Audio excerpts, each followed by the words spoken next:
Aunty জানেন আজকের দিনেও আদি তো অফিস অফিস করছে। আজকের দিনটা না গেলে কি হয় না?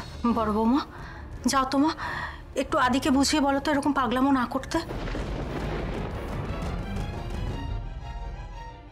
আজ ওর জন্মদিন, আমি একটু বাদেই স্নান সেরে গোপালের কাছে পায়েস নিবেদন করে ওকে দেব।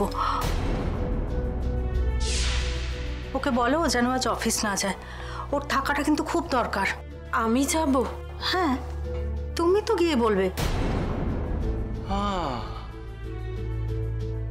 আপনি তো এমন ভাবে ভয় পাচ্ছেন যেন একেবারে বাঘের খাঁচায় আপনাকে ঢোকানো হচ্ছে। এই যে ম্যাডাম, এই আদি আছে না, একেবারে ভীতু। হি ওয়াজ আ কাওয়ার্ড। আমার ছোট্টবেলাকার বন্ধু, আমি সব জানি জানো। হ্যাঁ, সব কিছু জানি ওর বিষয়। মানে আমার যেখানে যেত আমাকে সাথে করে নিয়ে যেত, আমি ওর বডিগার্ড হয়ে যেতাম। প্রত্যেকটা জায়গায় গিয়ে কোনো না কোনো একটা র্যাকাস ক্রিয়েট করে আসতো, আমি ম্যানেজ দিতাম। কি ঠিক বলছি কিনা বল? একদম ঠিক। ককরোচ, ইঁদুর, বেড়াল, টিকটিকি, মানে কিসে না ভয় পেত? আর সবচেয়ে বেশি ভয় পেত কাকে জানো? বল। বাবা। ইয়েস, পূজ্য পিতাজি। আর আপনি সেই আদিকে ভয় পাচ্ছেন। সে মানিও।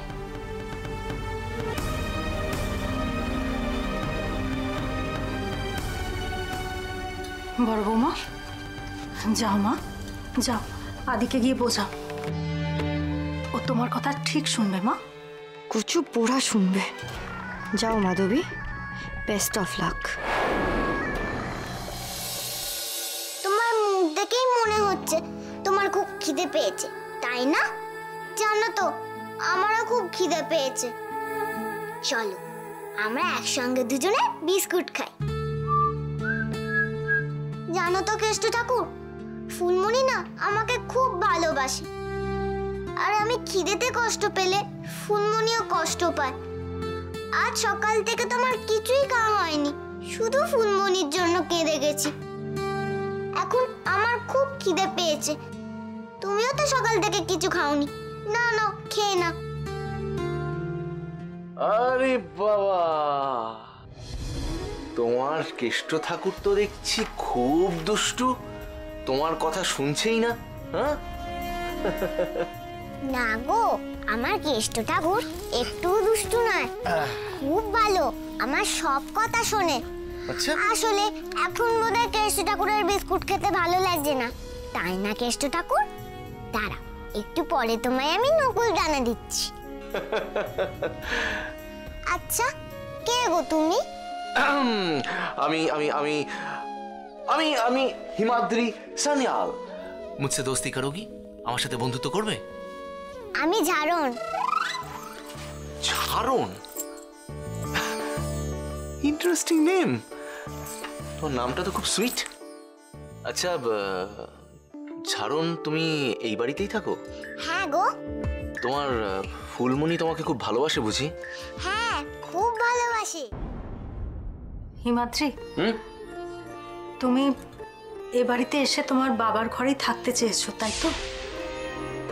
হ্যাঁ মামুনি, অ্যাকচুয়ালি ওই মানে তোমাদের যদি কোনো অসুবিধা না থাকে, আমি আঙ্কেলকে ক্যানাডা থেকে ফোন করে জানিয়েছিলাম ব্যাপারটা। হ্যাঁ, তোমার আঙ্কেল আমায় বলেছেন। ওই ঘরে তো আমরা থাকি ভাই।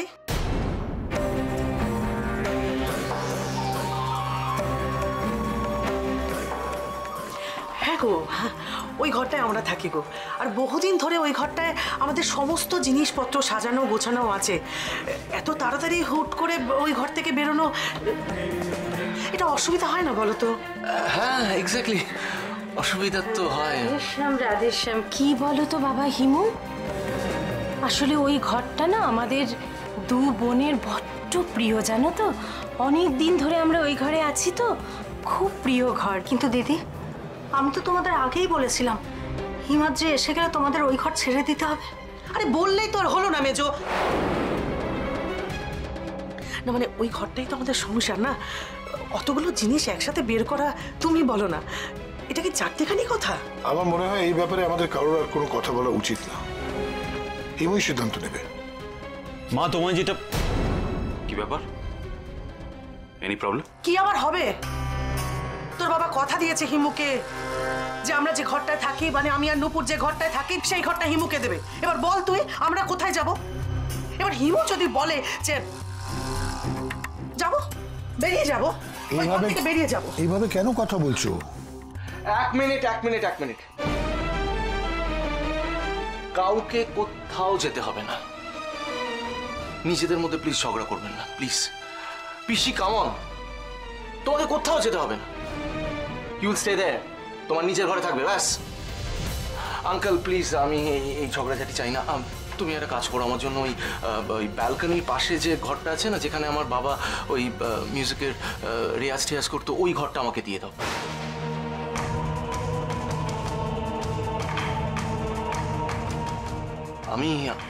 আমি কি কিছু ভুল বললাম? না, আসলে ওই ঘরটায় আমি থাকি।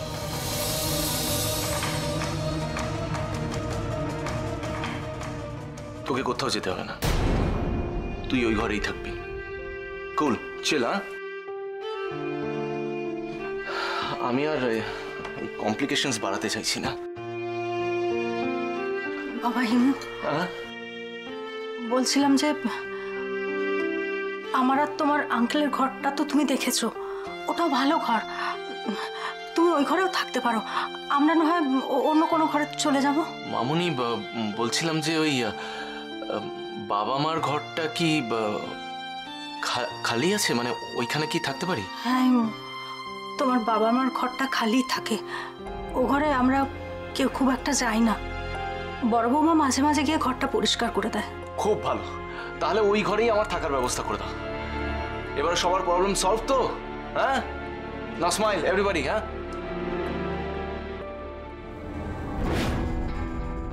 ডিসগাস্টিং, বারবার একই জিনিস। মাধবীকে ফাঁদে ফেলার এতগুলো চেষ্টা করলাম, সবকটা ফেল হয়ে গেল শুধুমাত্র ওই লোকটার জন্য। লোকটা কে জানে কোত্থেকে উড়ে এসে জুড়ে বসেছে, আমার সমস্ত প্ল্যানগুলোকে খারাপ করে দিচ্ছে। ও না থাকলে এর মধ্যে আমি এই বাড়িতে মাধবীর ইমেজটা 12টা বাজিয়ে দিতাম। কি সুন্দর সাজালাম প্ল্যানটা, ও গড, সব জলে চলে গেল।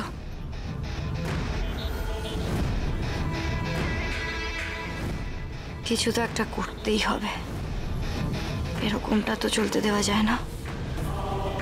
ওই লোকটা আমার সব কাজে ব্যাগরা দিলে খুব বিপদ আমার। যেভাবেই হোক ওকে সিন থেকে হাঁটাতে হবে। এত সহজে আমি হাল ছাড়বো না। এ বাড়িতে আমি যেটা করতে এসেছি সেটা শেষ না করে আমি কিছুতেই এই বাড়ি ছেড়ে যাব না, কিছুতেই না। আজ রাতে প্রমাণ হয়ে যাবে কার ক্ষমতা বেশি। মিস্টার হিমাদ্রি, ক্ষমতা থাকলে আটকে দেখিও। জানেন না, এই ঘরটা আমার খুব পরিচিত। আমার শৈশবটা এই ঘরেই কেটেছে। এই ঘরের প্রত্যেকটা আনাচে কানাচেতে আমার চাইল্ডহুড লুকিয়ে আছে। ওই দেখুন, ওই ওই ওই কর্নারটাতে না আমার খেলনা থাকতো, মা লুকিয়ে রাখতো পরীক্ষার সময়। আর ওই এই জায়গাটা এখনো আমার মনে আছে।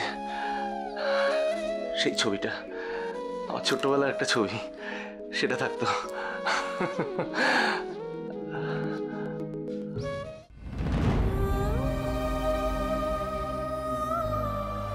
এবার আমার পালা, তৈরি হও মাধবী, তোমার টাফ টাইম আসছে। কি হলো মাধবী, তুমি চুপ করে আছো কেন? তুমি গান গাও, সবাই ওয়েট করছে তোমার জন্য। Come on everyone, please.